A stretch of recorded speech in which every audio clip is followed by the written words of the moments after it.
Welcome to Frontlines. We'd like to welcome our viewers from across the United States and Canada, throughout Europe and the Middle East, and of course, in Armenia and Artsakh. The last 2 weeks have been a trying period for Artsakh from a humanitarian standpoint, given the water crisis, which we're going to discuss today, as well as the housing crisis that exists in a number of villages. Statements by the president of Azerbaijan, Aliyev, are bases for further concern, which we're going to be discussing as well today, as well as incidents at the border between Artsakh and Azerbaijan. And with that, we'd like to welcome our guest today. And Garo, would you please introduce the guest? Thank you, Karnig. Parilus Sireli Hayrinagistler, Hamayn Artsakhi մեջ, Հայաստանի Հանրապետության մեջ, Միացյալ Նահանգներու եւ համայն աշխարհի մեջ բարի օր ձեր բոլորին. Welcome everyone throughout the globe, particularly our compatriots in Artsakh, in Armenia, and elsewhere. Our guest is no stranger to any of us, and a dear friend of ours, a former guest with whom we had a multi-hour town hall not too long ago. He is the human rights defender of the Republic of Artsakh, our dear friend Gegham Stepanyan.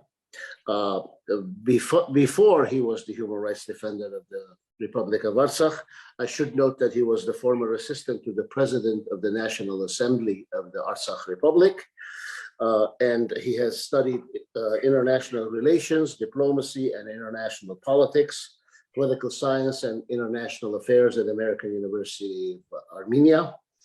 A native of Stepanakert, Artsakh, Բարի եկած ես սիրելի Gegham.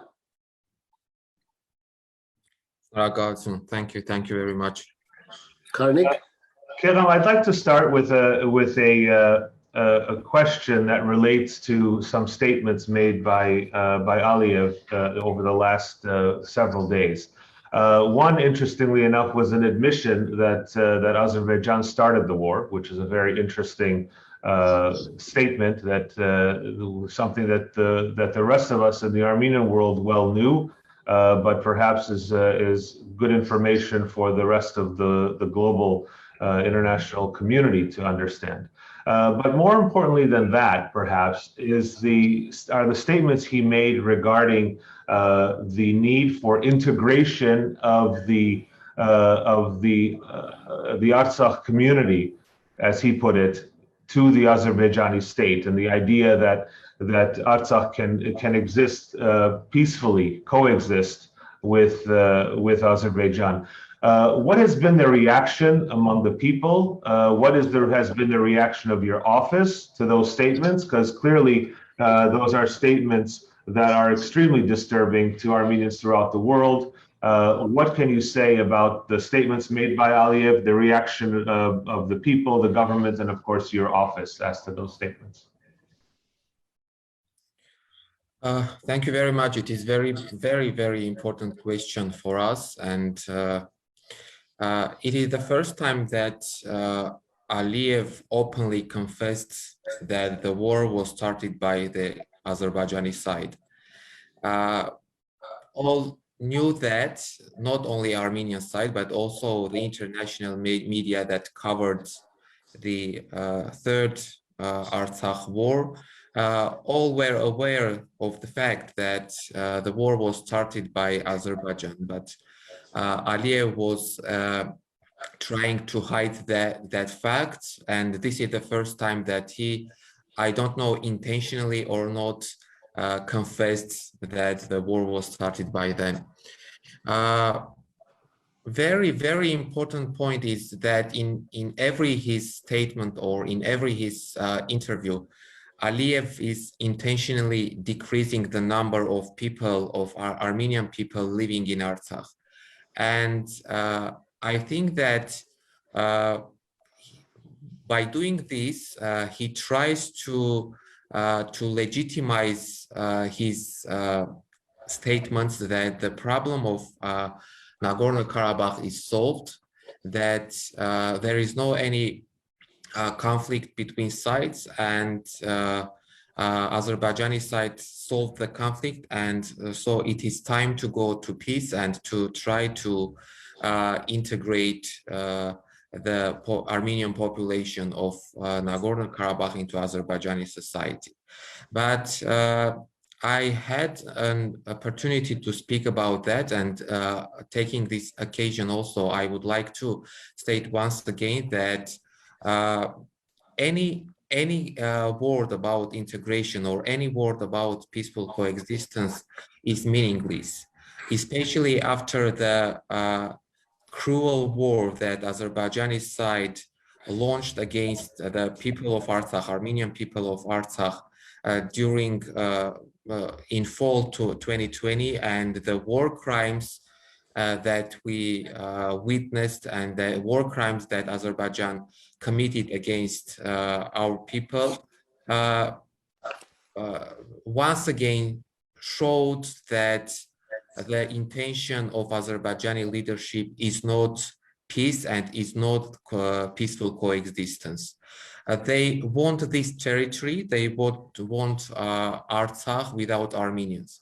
And they very well know that in any situation, having any status within Azerbaijan, Armenian people will not live in Artsakh.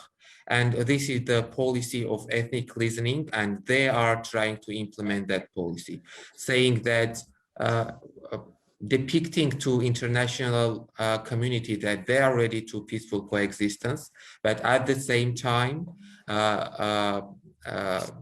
destabilizing situation, for example, in the contact line between Armenia and Azerbaijan, and between Artsakh and Azerbaijan. So at least in a short-term vision, there is no any opportunity of peaceful coexistence.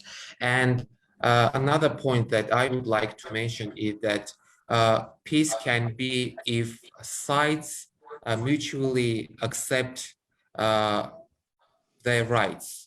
I mean, any kind of peace in this territory and peaceful coexistence can occur only if Azerbaijan accepts the right of Artsakh people to self-determination, the right of Artsakh people to life, and no any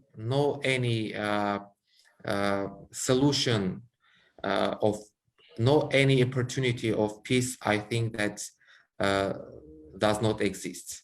So what comes to our reaction to this kind of statement by Azerbaijani side, I think that we should and we must always speak about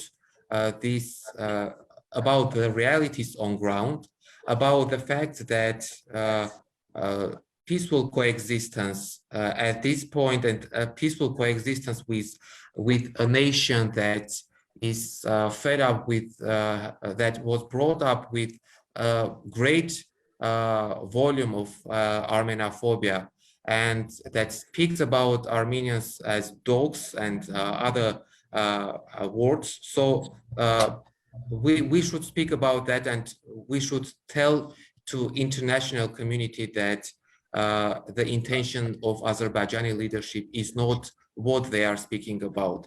It is very much different, and in order to understand what Azerbaijan is what Azerbaijan wants in reality, everyone should just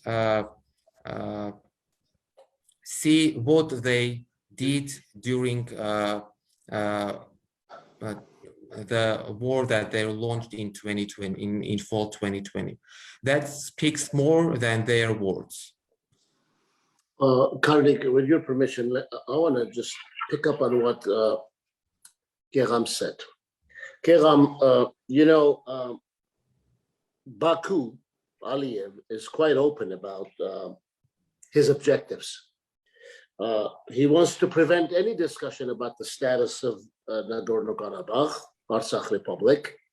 And even though the OSCE has spoken about finding a political and a comprehensive solution to the conflict, Azerbaijan, Aliyev wants to change the discourse. You know, they have done it time and again.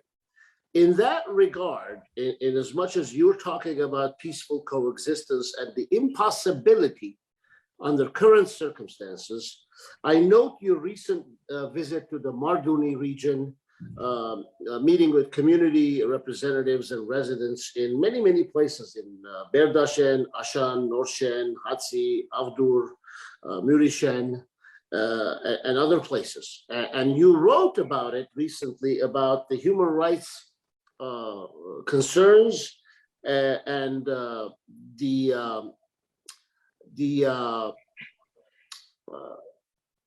violations, or rather the obstacles against the realization of human rights and the existing problems. I'd like you to elaborate, if you would, a little bit about what you observed during those visits in those regions, particularly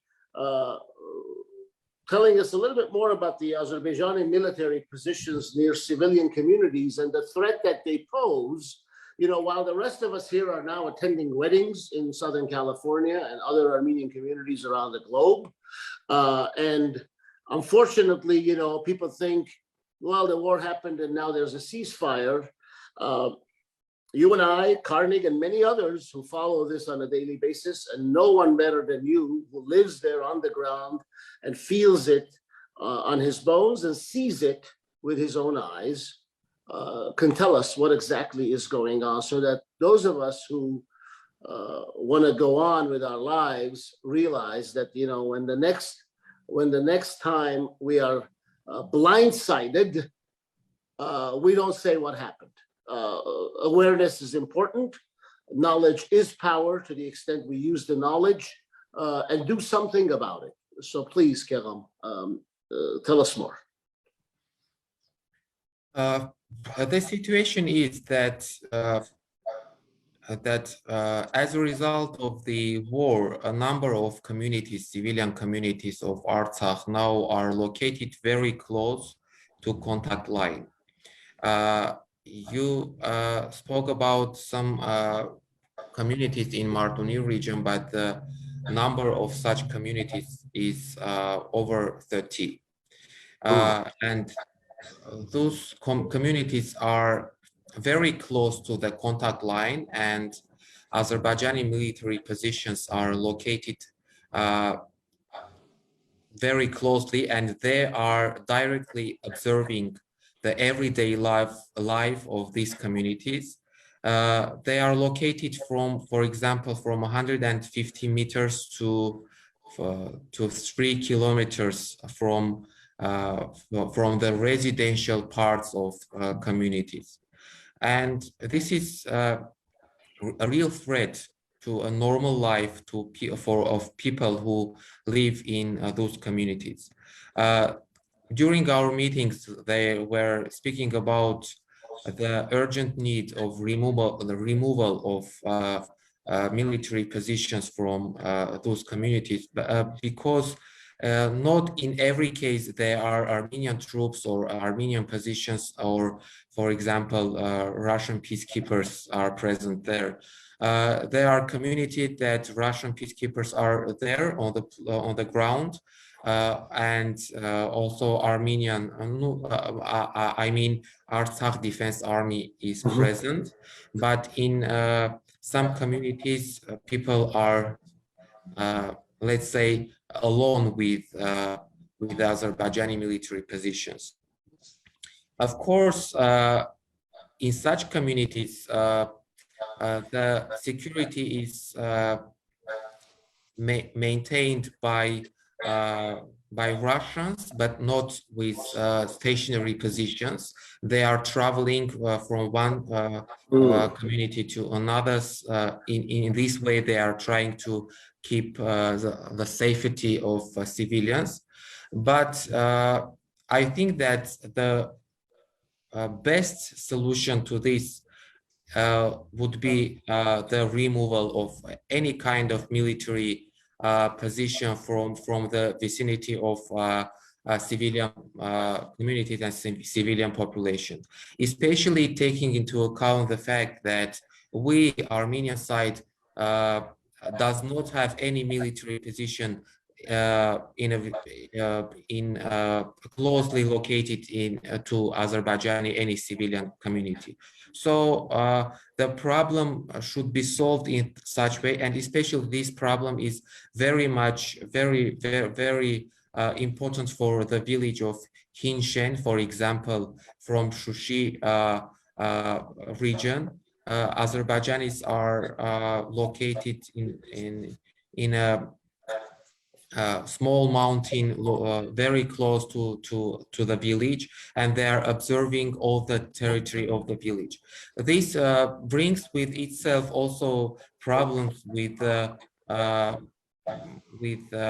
jobs of people. They are mainly engaged in agricultural works, and their lands are under direct observance of Azerbaijani side, and they are afraid of doing their job because they say that at any moment Azerbaijani side can, for example, shoot or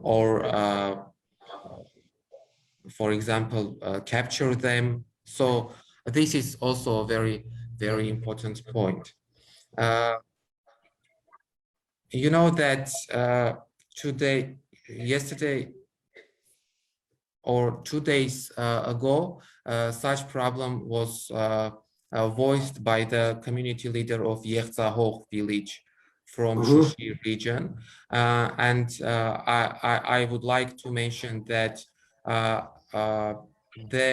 Azerbaijani positions from the nearby mountain of Yeghzahogh village was removed yesterday, and today Azerbaijani side does not have any direct observance of the village.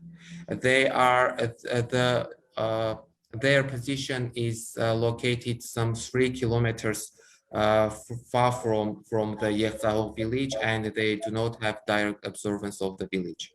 And Karnig, if I very just a follow up, I wanted to ask you, and I'm glad you mentioned the Shushi region and the Yeghzahogh village. What is the closest proximity of hostile forces, Azerbaijani forces, to Armenian villages of Artsakh? And what's the situation like there? I mean, I can visualize it because I've been there so many times, but I don't know, because I'm not there. What's the closest proximity? Is it a kilometer, less than a kilometer? And what's going on with that? And Karnig, forgive me for the... That's okay, yeah. The closest positions are in Shushi region, Hinshen, and in Askeran region. For Mukhtarashen region, Mukhtarashen village and Shosh village. The closest one is 150 meters. The length of a football field, 1.5 times a football field in the US. Yeah. Okay. And the problem is that we have houses.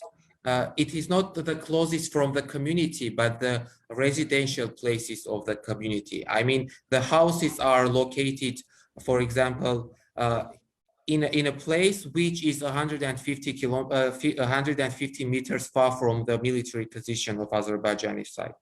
And we get alarms about that people are afraid of living in such conditions. And once again, I would like to mention that, I wrote this issue also to our state bodies, to the Ministry of Defense of Artsakh and to state minister, stating that our negotiations should start with the mediation of Russian side to remove all Azerbaijani, at least those positions that are very close to our civilian communities and to our residential places For example, from Tarashen village, from Shosh village, from Hinshen, Murishen, Avdur that I mentioned, because in Martuni regions, all those villages also are very close to Azerbaijani positions, and they are standing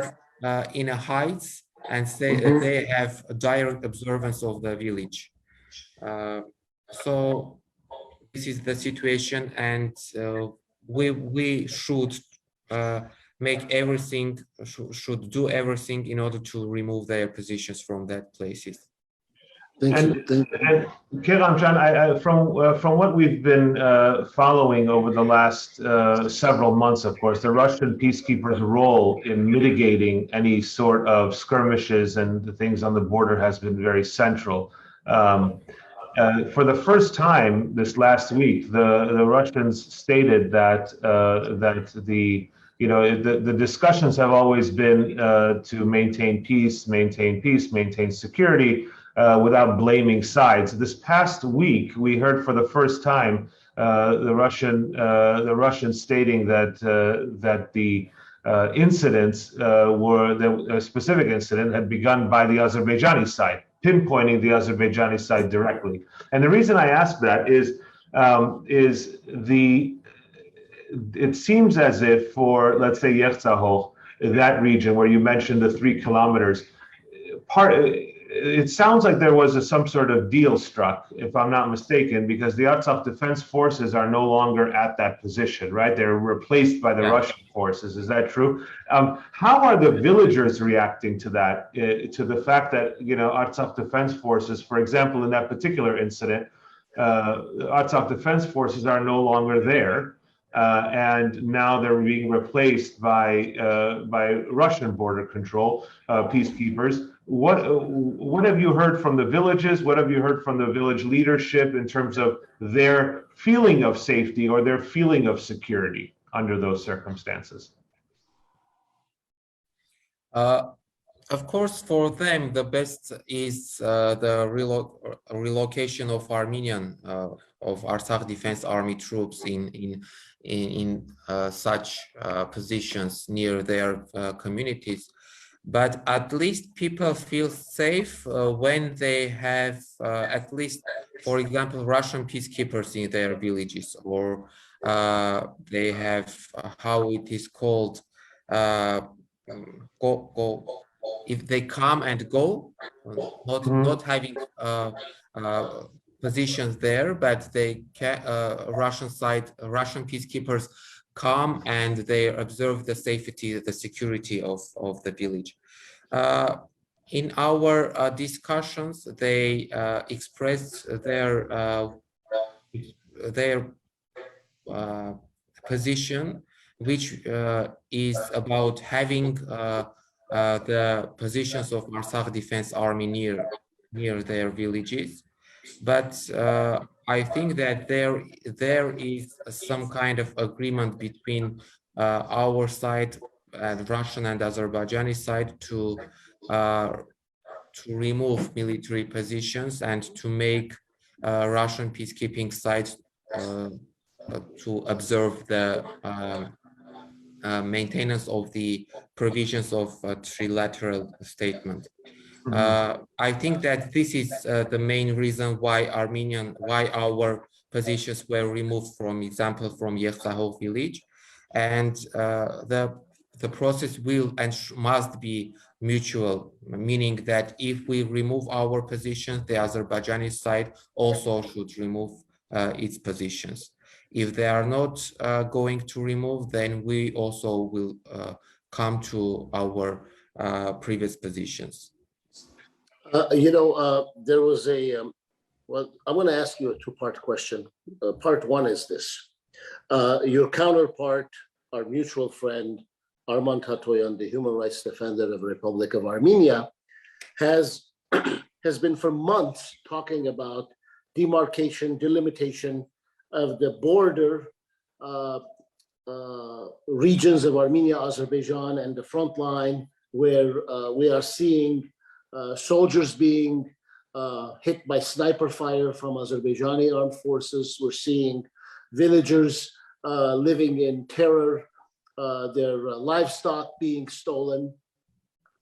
What are the possibilities of a demarcation, delimitation, and a security zone, a buffer, if you will, currently between the Azerbaijani hostile forces towering over the villages in the Shushi region and elsewhere?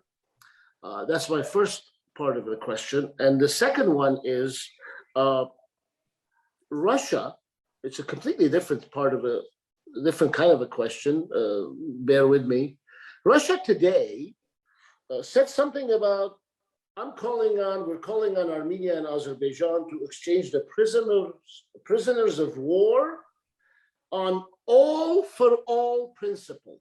I don't know what they meant by that, because last I checked, the Armenian side returned all those who were captured during the active warfare, and Azerbaijan is sitting on civilian as well as military personnel that were in their places when the ceasefire went into effect, but not according to Azerbaijan, who deemed them to be occupying forces and just kidnapped them and put them in Baku prisons. So delimitation, demarcation possibility in Artsakh. And as to the prisoners of war issue, what is your understanding of the family members of Artsakh Armenians? Do they have missing or known to be prisoners of war still languishing in prisons in Baku? Coming to demarcation and delimitation, you know that demarcation and delimitation is a process that is done between recognized states. Yes. I mean, there is that's no why I injected the security zone, at least as a means to accomplish the purpose of that which would otherwise be accomplished by demarcation, delimitation. A security zone. Forget about demarcation. The security zone. Yeah, I mean, there is a very precise line that separates Artsakh from Azerbaijan, or Artsakh from the occupied territories of Artsakh. I mean, for example, from Hadrut, from other regions of Artsakh that were occupied during the war. There is a precise line, and villagers know the line. I mean, what demarcation means. It is pointing out bringing out the points. Saying that from this point Armenia starts or Azerbaijan starts.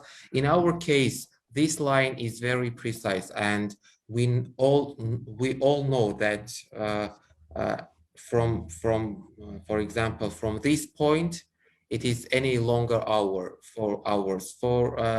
I mean, such kind of process. There is no word about such kind of process. And in case of Armenia, it is very different because they should have a state border between two states. But in our case, it is some kind of just a line that separates our people from Nagorno-Karabakh from Azerbaijan.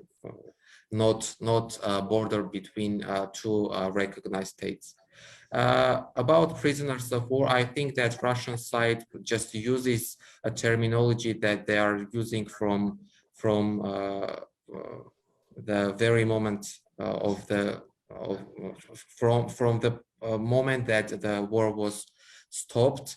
I think that they also know that there are no any prisoners of war, Azerbaijani prisoners of war in Armenian side, and even Azerbaijani side does not bring any demand for the return of their prisoners of war, because there are no any prisoners of war in Armenia or in Artsakh.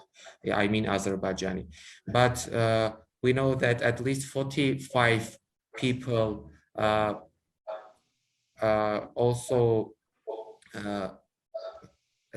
prisoners of war that were also their fact of their how it is called.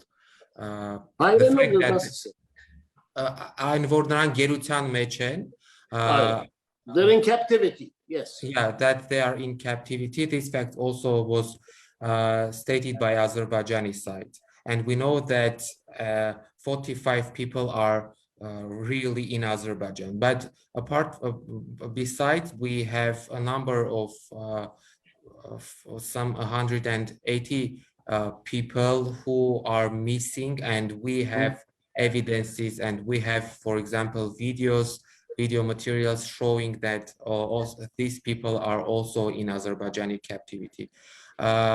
Azerbaijani side does not accept that they are in their side, meaning that they say that they have only 45 prisoners of war, but the facts show that, at least videos show that 180 people are also in captivity. And I think that if you come to a Russian statement, they also mentioned the mine lands, the maps of mine lands.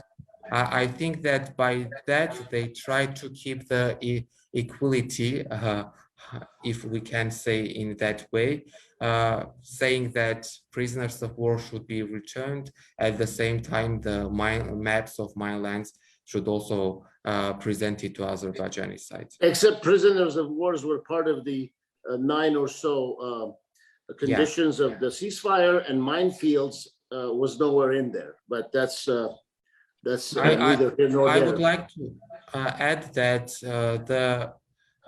it is not obligation for us to present mine lines. This can be only a negotiated situation when having some, for example, the release of our prisoners of war, and it is up to us to decide whether we are going to return to present any maps of mine lands. So even international law does not give some does not mandate to any obligation to give the maps of mine lands.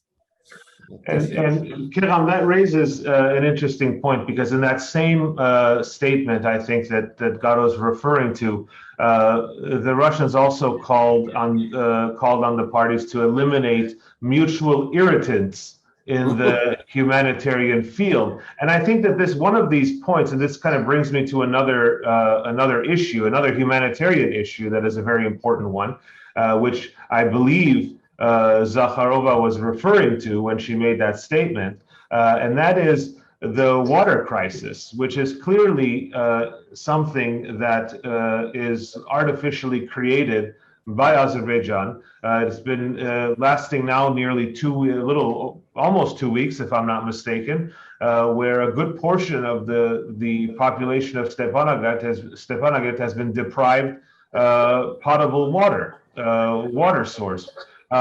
Could you speak a little bit about the extent of the water shortage, the water crisis?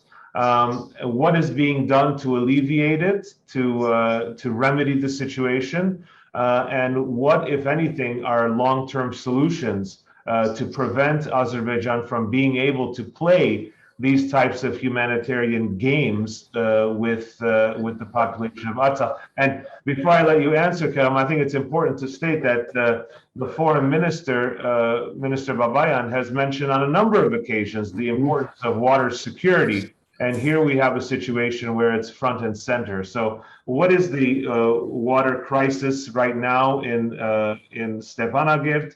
What do you see as remedies, and are there long-term solutions that are being considered?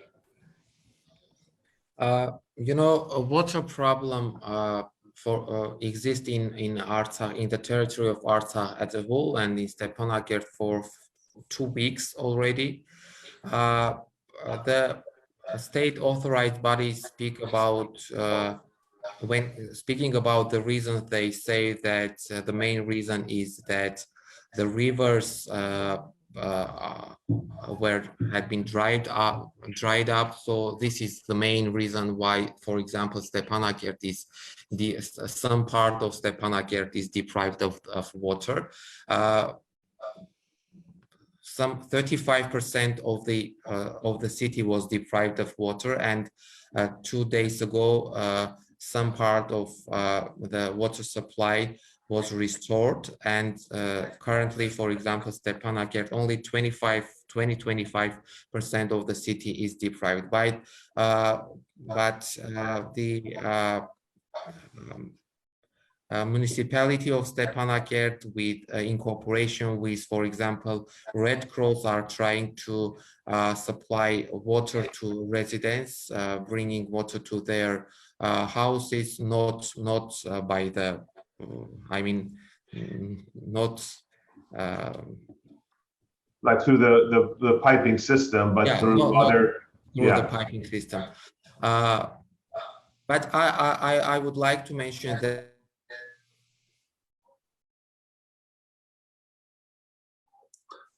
I hope we did not lose Gegham, Karnig, but until he joins us back or reconnects, you know, he had spoken a day or two ago about the water supply problems in Norshen, Avdur, and Murishen communities, and Gegham said that these communities are almost completely deprived of water. And one must ask if the Russian forces are the peacekeeping forces, and one side deprives the other, the Azerbaijani side deprives the Armenians of water supply, that's no less than tantamount to inciting or eliciting some kind of a reaction to use as an excuse to engage in further hostilities. Gegham, while you lost connection, I was referring to your latest remarks publicly about Norshen, Avdur, and Murishen communities being almost completely deprived of water. And I'm curious, well, I'm more than curious, I'm very concerned, what role, if any, the Russian peacekeeping forces play in seeing to it that those, the Azerbaijani armed forces, who are depriving the water flow, and I'm not going to give any credence or credibility to a drought. Everybody that's been to Artsakh knows that, you know, water flows and flows freely unless you stop its flow. What role, if anything, if any, the Russian peacekeeping forces are playing in that regard? You mean in ensuring that the Azerbaijani side does not block the water flow, because that is a humanitarian crisis that is manufactured, that is not nature driven, but rather man-made, man-created, and I use the term man loosely, because there's nothing humane about depriving anyone of water. Եթե դուր տաս հայերեն պատասխան։ Այո, հրամայեցրեմ։ Ուրեմն այս հիմնականում իհարկե այդ խնդիրը իրականում շատ արկա է, որ այն ջրային աղբյուրները, որոնք որ սնուցում են Արցախի տարբեր բնակավայրերը, տարբեր համայնքները, իրականում հայտնվել են Ադրբեջանի վերահսկողության տակ։ Այդ թվում նույն Քարվաճարի շրջանը, որը Արցախի ջրային պաշարների մեծամասնությունը հենց այդտեղից է մտնում Արցախի տարածք։ Բայց պետք է ու կա այդ խնդիրը, որ ադրբեջանական կողմը որոշակի համայնքների մասով փոխել է օրինակ վտակի հունը եւ հավաքում է ջուրը իր համար է օգտագործում եւ այլ եւ այլ։ Բայց ես ուզում եմ որպեսզի մենք այդ առումով նաեւ խոսենք, որ կան համայնքներ, որոնք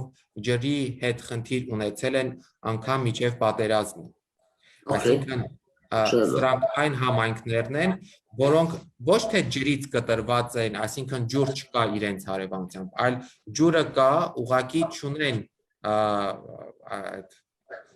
համակարգը չունեն։ Խողովակով օրինակ ջուրը չի հասցվել մինչև տվյալ համայնք կամ համայնքի ներսում այդ ջրաբաժանումը չի իրականացվել։ Այսպիսի համայնքներ էլ կան։ Կոնկրետ այդ համայնքները, որոնք դուք նշեցիք, այդ համայնքների հարևանությամբ ջուր կա, ուղղակի ռեսուրսներ պետք է ներդնել ջուրը բերելու, որպեսզի համայնքը ջուր ունենա։ Խողովակաշար պետք է կառուցվի, որը ես նաև ներկայացրել եմ կառավարությանը ու առաջիկայում ծրագրերը կազմվելու են, ջրամատակարարում իրականացվելու է։ Ինչ վերաբերում է ադրբեջանական կողմից ջրային պաշարների վրա ազդեցությանը, ես որևէ ձևով տեղեկություն չունեմ, թե ռուսական կողմը ինչ միջամտություն է ունենում։ Իմիջիայլոց պետք է նշեմ, որ ռուսական կողմը ինքը ևս զգում է այս ամեն ինչի հետևանքը։ Այսինքն իրենք տեղակայված են, իրենց հենակետերը գտնվում են այնպիսի վայրերում, օրինակ նույն Իվանյանում, Գետավանում, օրինակ նույն Հին Շենում, այնպիսի վայրերում են գտնվում, որտեղ ջուր չկա, այսինքն իրենք իրենց վրա էլ զգում են ջրի խնդիրը։ Հետևաբար տեղեկություն չունեմ, թե ինչ բանակցություններ են անում, արդյոք խոսվում է ադրբեջանական կողմի հետ սրա մասին, թե ոչ, բայց այն, որ սա ևս հենց կապենք են peaceful coexistence-ի հետ, եթե ադրբեջանական կողմը հիմա նման ձև է իրեն դրսևորում եւ անգամ ջրի վրա է մանիպուլյացիաներ անում, ջրի հոսքն է փոխում կամ փորձում է Արցախի ժողովրդին զրկել ջրից, որ համայնքների մասին է խոսքը, ապա սա ևս ցույց է, որ որևէ խաղաղ գոյակցություն հնարավոր չէ եւ նրանց կողմը որևէ ձևով պատրաստ չէ խաղաղ գոյակցության։ Բայց շատ կարևոր կետ է, որ ռուսական կողմի հետ նաև մեր քննարկումներում պետք է առաջարկենք, որ Ադրբեջանի հետ իրենց համագործակցության կամ Ադրբեջանի հետ իրենց բանակցությունների մեջ ջրային հարցներ ընդգրկեն։ I think it's important to translate at least a portion of that for our English-speaking viewers, and that is the Russian peacekeepers are also feeling the brunt of this of the water supply cutoffs that Stepanakert has been experiencing, especially in some of the outside Stepanakert and some of the villages. So I think it's important to raise that point. Gegham, when we're speaking about the villages, there's also another crisis of sorts that has been progressing, and that is the one of housing. I know that after the war, there was significant amount of infrastructure investment that looked like was coming in from the Russians, from other sources in terms of building materials to build homes, to house a number of refugees that had left Shushi and Hadrut and have relocated in Stepanakert and other areas. But there's a housing crisis in the villages as well. Can you tell us a little bit about the state of the housing situation in Artsakh and what your travels to the villages have revealed about the housing situation? When you're talking about that, please remember that someone who knows nothing, who's not on the ground, is opining, Aliyev, that there's only 25,000 Armenians in Artsakh. You're the human rights defender of Artsakh. Are there 25,000 Armenians or there are over 100,000 Armenians in Artsakh, as our dear friend Artak Beklarian has commented upon? Thank you. Yeah, there cannot be any word about 25,000 people in Artsakh. It is not the reality. We have at this point we have 120,000 people living in Artsakh, and we have more 25,000 people in Yerevan and in other marzis of Armenia who want to come back to Artsakh and live in Artsakh, but due to the housing problem that Garding mentioned, these people are not able to come back and live here in Artsakh. So this is, I mentioned that Aliyev is intentionally decreasing the number of people living in Artsakh. In his interview, he said that there are some 35,000 people there. In another interview, he said that 30,000, and in the latest one, he stated 25,000. So he intentionally decreased the number, having his plans. But let's speak about housing problem. If the number of Armenians living in Artsakh is 25,000, then we would not have any housing problem here. Right. So really, housing stock is very limited, and really people are facing this problem.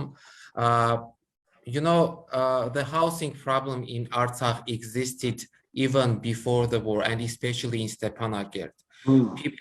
People needed apartments, houses, but the process of building of houses was not enough to accommodate all our population. And having over 40,000 internally displaced people from Hadrut, from Shushi, this problem is now very, very acute. So what is government doing? Government is planning to solve the housing problem during 3 years, constructing houses, new buildings, and in Stepanakert, for example, the population of Hadrut and Shushi will be accommodated in Stepanakert, but the population of villages will get houses in different other villages in order to have also opportunity to for working in agriculture.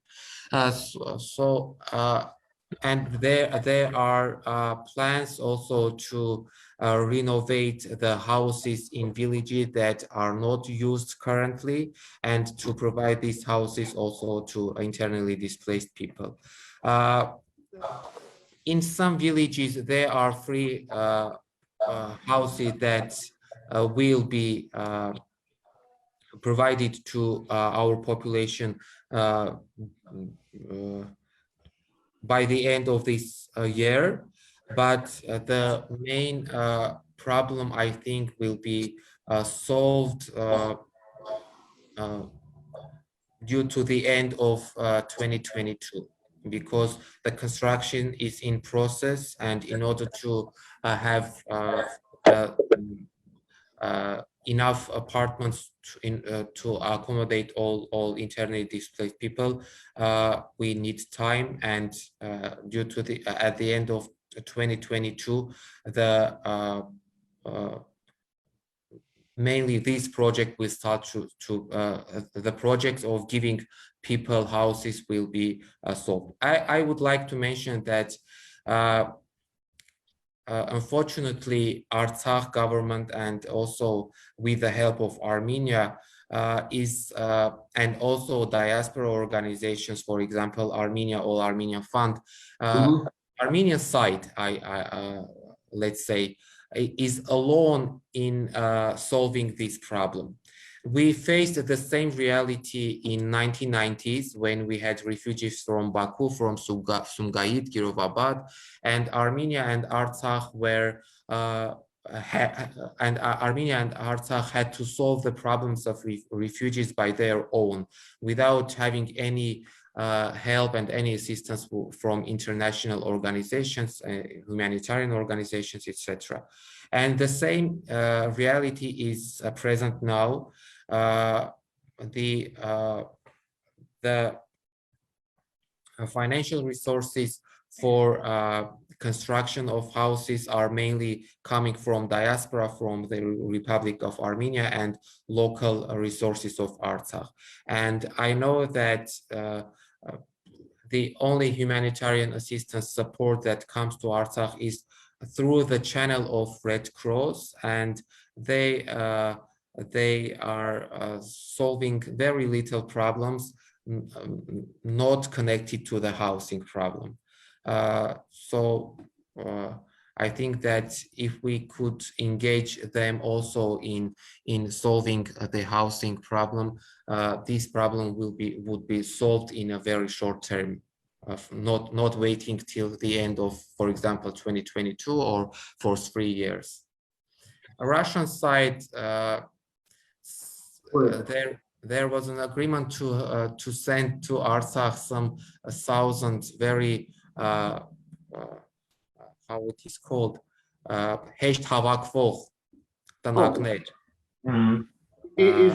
easily constructed homes. Yeah, prefab homes. Yeah, easily constructed houses, but at this point, we don't have the realization of that agreement.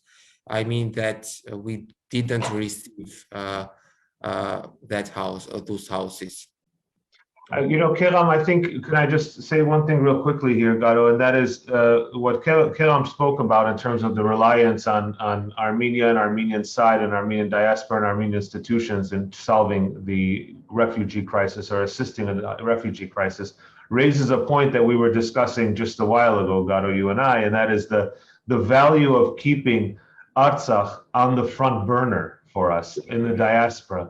It is extremely important for us to maintain the issues that are happening in Artsakh, to be constantly informed and to be constantly identifying and facilitating ways to be involved in the welfare of the Armenians living today in Artsakh. This is a very transitional period. It's a very difficult period, and because the war is over, the war is over in terms of there being a ceasefire. Clearly, we know that the war is not over. In fact, the war has simply carried on through Artsakh onto the Armenian borders, and now is sitting 50, 60 kilometers away from Yerevan.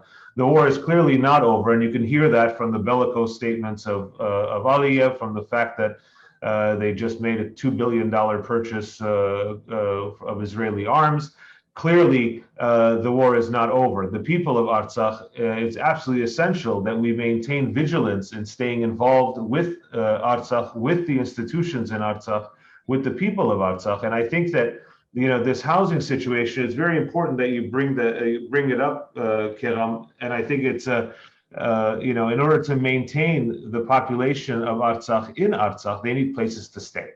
And I think that it's extremely important to work in any way that we can to try to provide those opportunities and to try to provide that assistance. And I know many of those we're preaching to the choir in terms of a lot of our viewers who are extremely involved and stay involved with Artsakh, but it's very important for that not to slip into the background. Garo, you read my mind, because I was just about to say that Karnig and I are very fortunate to have the luxury of viewers who tune in when we have our Frontlines live episodes, and they stay involved with or without our episodes being on, and they're involved now, whether it's Nora Yakubian, Sonia Arakelian, or many others.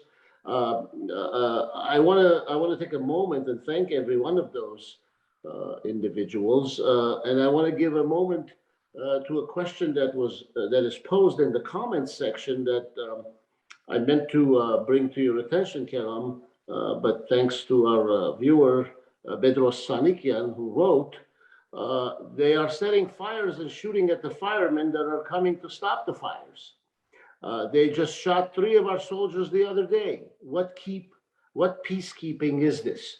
My question, if you have the answer, if you know, the fires that they were setting, and I believe the fires are being set both in Armenia and in Artsakh, which I saw recently. Have those stopped? Did the Russian peacekeeping forces put a stop to it? And did we suffer any injuries or, God forbid, casualties because of it?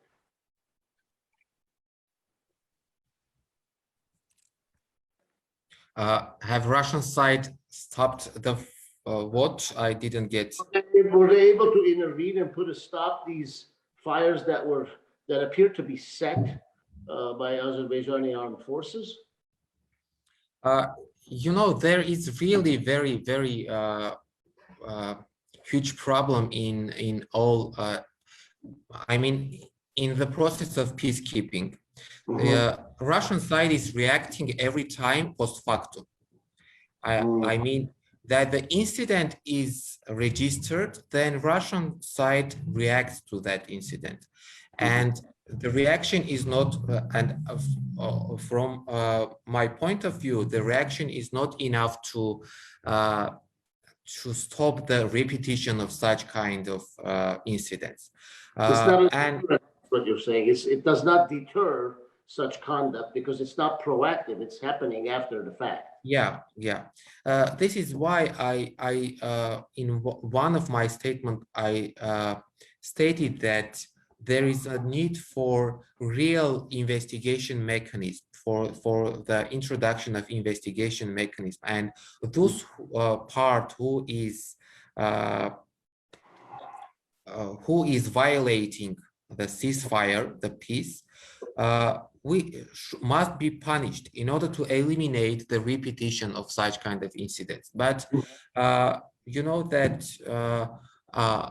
and I also had the letter to sent the letter to Russian peacekeeping, to the leadership of Russian peacekeeping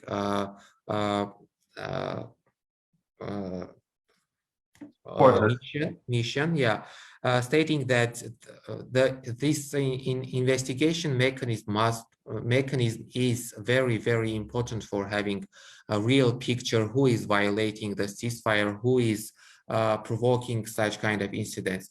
But at this point, the situation is still the same, meaning that every time Azerbaijani side is violating the ceasefire, then we are speaking about that. Then Russian peacekeepers come, see, and okay, they register that the violation was done by Azerbaijani side, and the last statement by the Russian side also registered that Azerbaijani side was the one who initiated the violation. So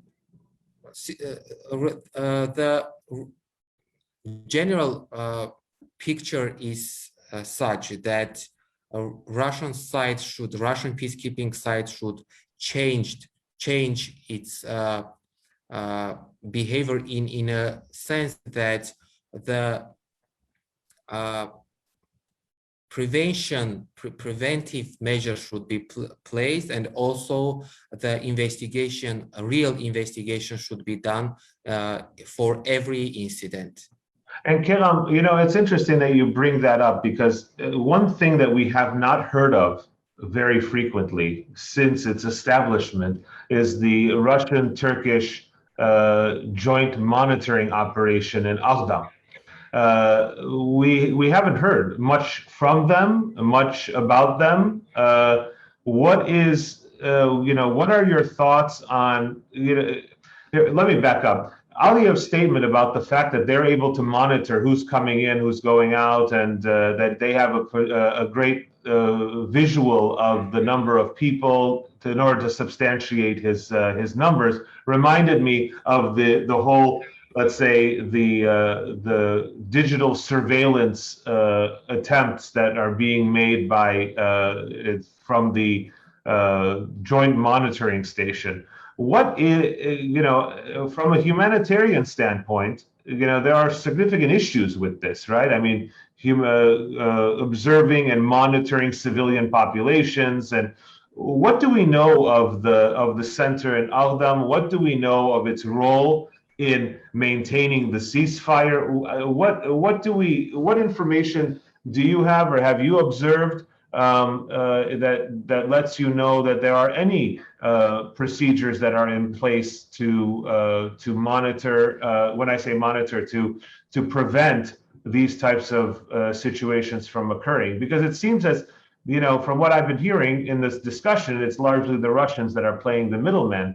But what of the Turks? Why are they there? What are we hearing? We know geopolitically why they're there. Has there been any influence that you can see or feel in terms of security issues and ceasefire monitoring by the Turks?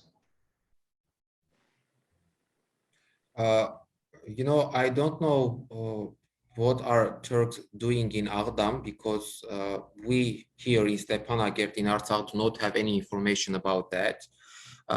We know that the monitoring of people coming to Artsakh and going out of Artsakh is done by the Russian side. They have a number of blog posts in Lachin corridor and Shushi region to up to Stepanakert, and they are monitoring the նրանք են վերահսկում շարժը, ով է գալիս Արցախ, ով է Արցախից դուրս գալիս, որևէ թուրքերի հետ կապված որևէ ինֆորմացիա անձամբ ես չունեմ, թե Աղդամում ինչով են զբաղված։ Ռուսական կողմը լինում է օրինակ, որ անօթաչու թռչող սարքերով է կատարում այդ մոնիտորինգը եւ բարբերաբար տրամադրում են իրենց այդ հրամանատարական կետերին այդ մասին։ Իրականում որ նշեմ, որ որևէ կերպով ոչ տեսել ենք, ոչ առնչվել ենք Աղդամի այդ համատեղ մոնիտորինգի խմբի անդամներին, Արցախում նրանք չկան, մուտք չեն գործել, Արցախում թուրք չի, նկատի ունեն, որ նրանց կողմից որևէ մեկը չի եկել, մեր կապը հիմնականում ռուսական կողմի հետ է,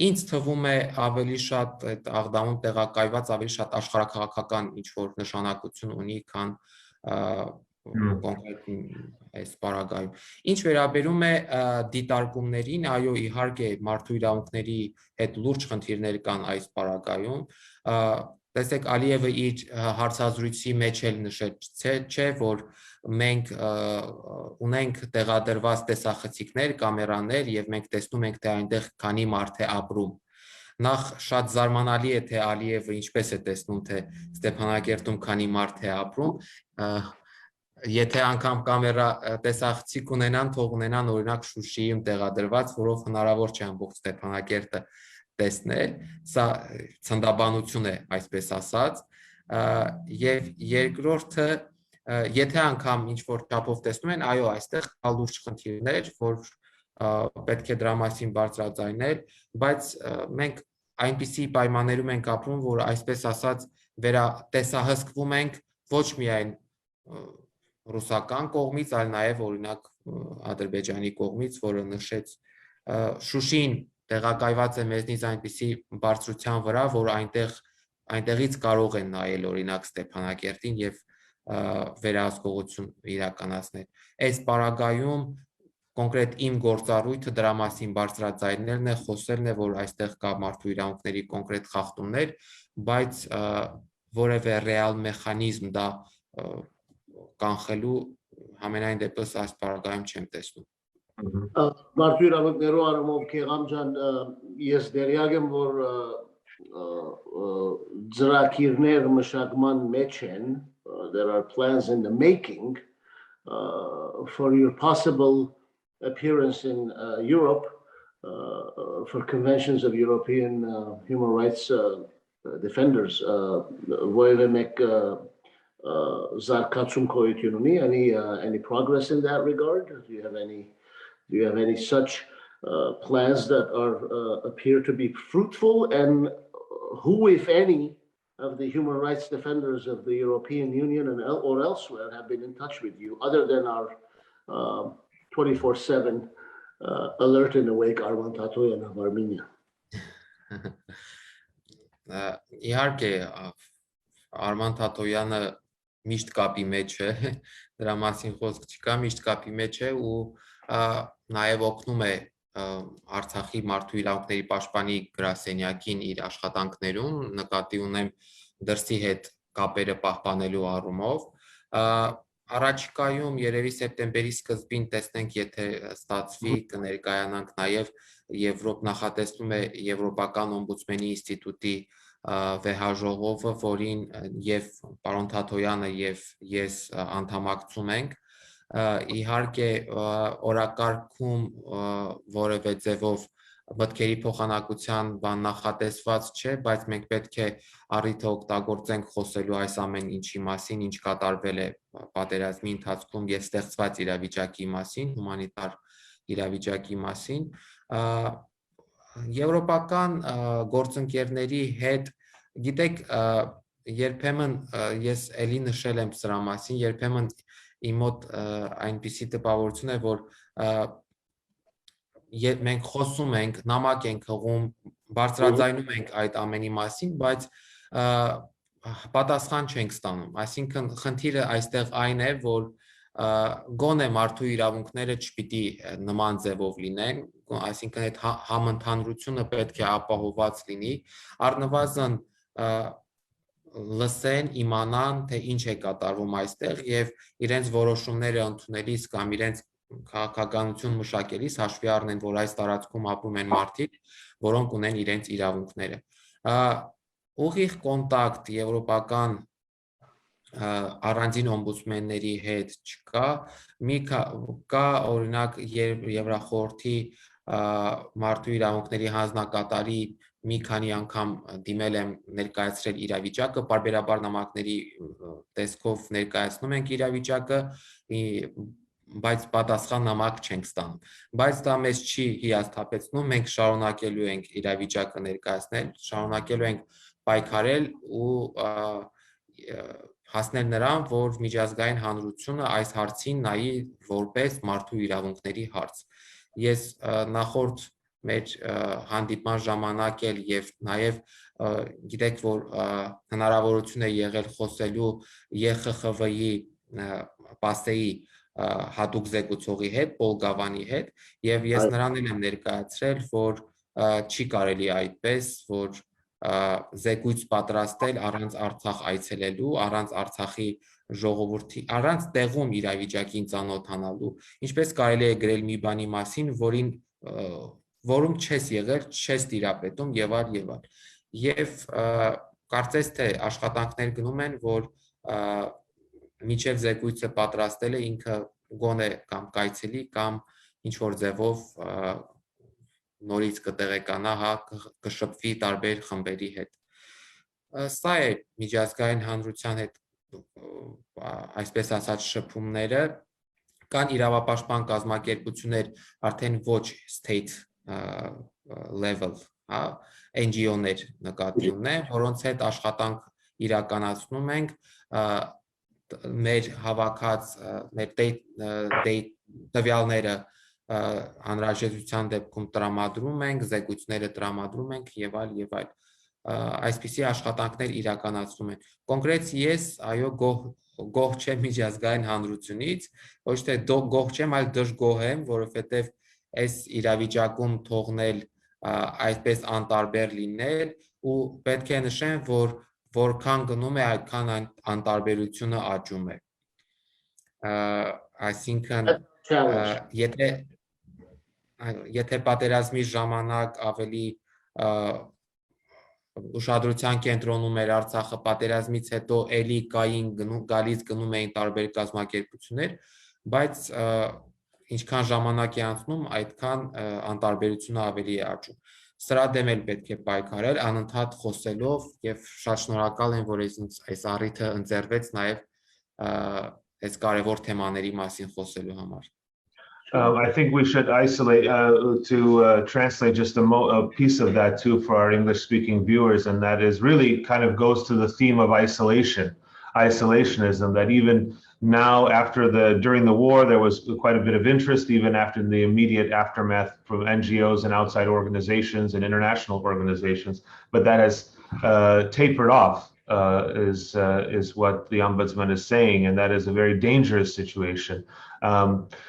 So I wanted to give you, Gegham, just the last word here to the Armenian diaspora in particular about what you see as the main issues in the near term, in the next few months, that the diasporan Armenians should be concerned with respect to Artsakh, should be focused on, and should be working towards. I'd like to give you the last words as we draw near to the close of our program. Let's say, let's divide the tasks of the people living in Artsakh and of Armenian diaspora Armenians. When I am asked what we should do in Artsakh, I think, and I answer that our main task is the continuation of Armenian life in these lands, meaning that our main task now is to live in Artsakh and to speak about our rights, to speak about our right to live in our homeland. And this is our main task, not to leave Artsakh, try to conduct our normal life in Artsakh and our plans, connect all our plans with Artsakh. What comes to the task that diaspora Armenians, I think, should do is speaking very much about Artsakh. This is, I think that this is really a very, very important point. Follow the events that are taking place in Artsakh and in Armenia, and to voice about the problems, the human rights issues, and not only human rights, also political issues that are present in Artsakh and Armenia, and to speak about that. I think that if we can do our tasks, we will have success at the end. So we are living here, you are trying to raise our problems, our issues, and awareness about Artsakh, and awareness among not only among diasporans, but also among foreigners, about the life, about the future, how we imagine the future of Artsakh, and how we see our future in Artsakh.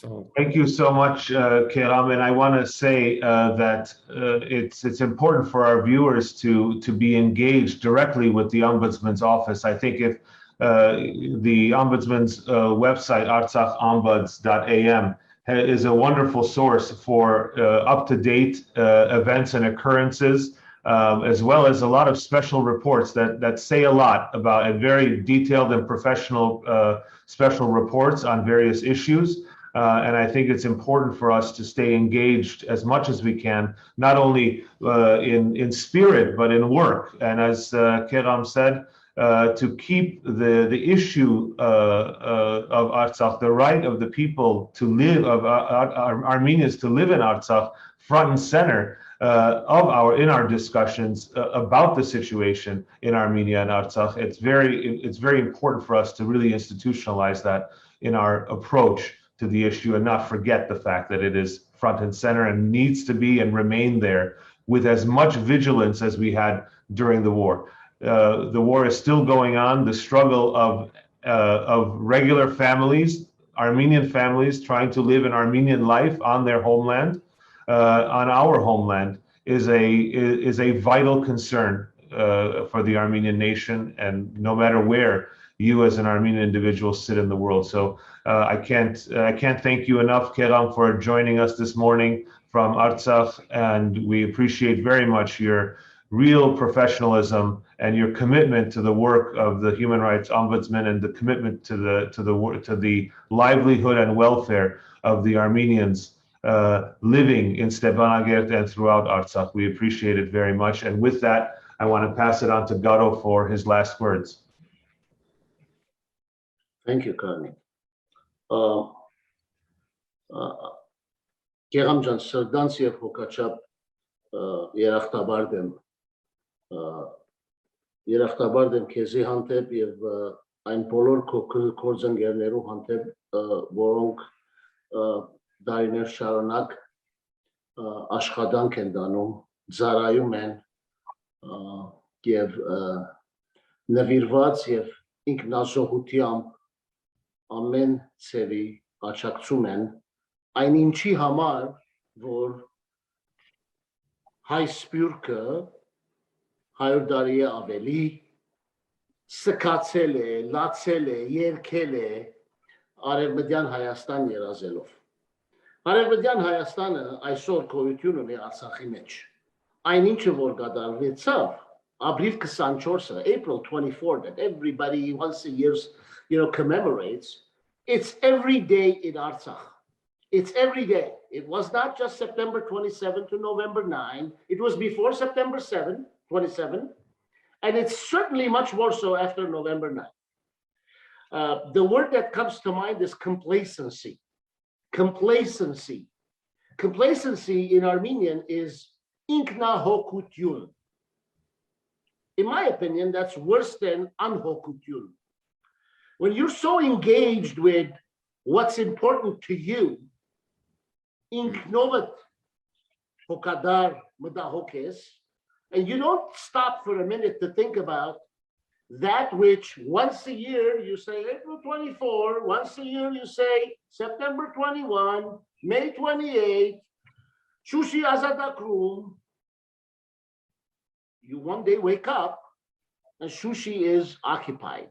You one day wake up and May 28 gives way to a Soviet republic, and you one day may wake up, September 21 may give away to something else. And Artsakh, the Western Armenia of the 21st century, it's up to us, all of us, to keep it from becoming the Western Armenia of the 20th century, gone in the hands of others. Yeshemkider, yet pidi solving, sovorenk, when are we going to learn that while the enemy is not at the gates any longer, it's beyond the gates in Armenia, Armenian territory, Artsakh or Armenia. We are still looking for enemies within. Well, the enemy within is the person looking at you in the mirror. You have to change your thinking. You have to change your mindset, your commitment. Be engaged, you know, and I'll give something that is engaging and entertaining at once. Our dear friend and a former guest of ours, Jivan Avedisyan, is an Artsakhzi who has been making films about Artsakh for as far back as I remember. He's got another one coming. Trakhti Tarbas, Gate to Heaven. It will be here in Glendale, California, where I reside, September 17. Look it up. Go see it. Get engaged. Engage in information dissemination. Engage in assisting in some small way. You know, I'm always amazed that whenever I take Gegham statements or Arman Tatoyan statements and I place it on social media, 1, 2, 3, 4, 5 people click that stupid like button and they acknowledge seeing what went on in Artsakh on that day, on an Armenian village in the other day. It's interesting if I put a picture of me and some friends having a great time at a wedding, few hundred people all of a sudden jumping all over it. You're either an Armenian 24/7 or you're not. You either breathe 24/7 or you will die. The choice is yours. I say that because I remind myself of that every day, because I too need reminding. And I'm grateful to the viewers and the supporters and the allies of the cause who keep on reminding me. Chief among them, the guy on the screen that I'm looking at with glasses and a beard and hair, who said to me yesterday, we have to keep Artsakh on the forefront, Garo, we have to get on the air. I said, but Karnig, I have this trial prep going on, I have these other things going on. He didn't say, let's postpone it. He said, okay. I said, contact Gegham. And Gegham, bless you for being there every time we ask you to share with us a piece of Artsakh. I look forward to seeing you in Artsakh. Everybody else, have a great day, great evening. And remember, you're an Armenian 24/7. You're a human being 24/7. Remind me as often as you like. I'll be happy to be reminded. Good day, everyone. Thank you. Thank you. Thank you.